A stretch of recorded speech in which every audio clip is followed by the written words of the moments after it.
এক মহিলা প্রশ্ন করছে ডক্টর জাকির নায়েককে, আচ্ছা আপনি তো বললেন হিন্দু মুসলমান খ্রিস্টান বৌদ্ধ সব ভাই ভাই, তো সব যদি আমরা ভাই ভাই হই, আমি তো হিন্দু, ওই মহিলা বলছে আমি তো হিন্দু, তা আপনার মক্কা মদিনে আমরা যাইতে পারি না কেন? এটা কঠিন প্রশ্ন।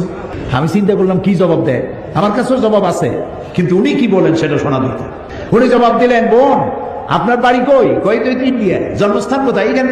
আমার জন্মস্থান এখানে। আচ্ছা বোন আপনি কি জানেন যে ইন্ডিয়ায় এমন এমন জায়গা আছে যেখানে এখানে জন্মগ্রহণ করার পরেও সে জায়গায় আপনি আর আমি যাইতে পারি না, এরকম জায়গার নাম জানেন? কোন এরকম জায়গা থাকবে কেন? আমি ইন্ডিয়া জন্মগ্রহণ করছি, সব জায়গায় যাইতে পারি। উনি বললেন মোটেই না, এখানে এমন এমন জায়গা আছে যেখানে আপনি আমি প্রবেশ করতে পারবো না, তার নাম ক্যান্টনমেন্ট। ক্যান্টনমেন্টে আপনিও ঢুকতে পারবেন না, আমি ঢুকতে পারবো না।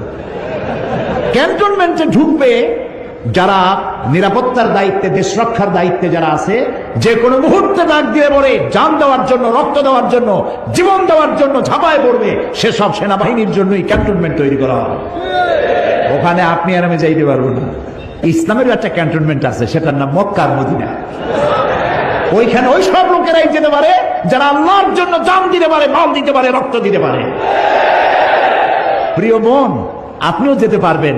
আপনার পাসপোর্টে একটা ভিসা লাগান, ভিসার নাম লা ইলাহা ইল্লাল্লাহু মুহাম্মাদুর রাসূলুল্লাহ। কালকে আপনি মক্কা মদিনা চলে যান। কি সুন্দর জবাব! আমার খালি দোয়াই আসলো যে আল্লাহ তাআলা কি ব্রেন তুমি তাকে দিয়েছো, সুবহানাল্লাহ।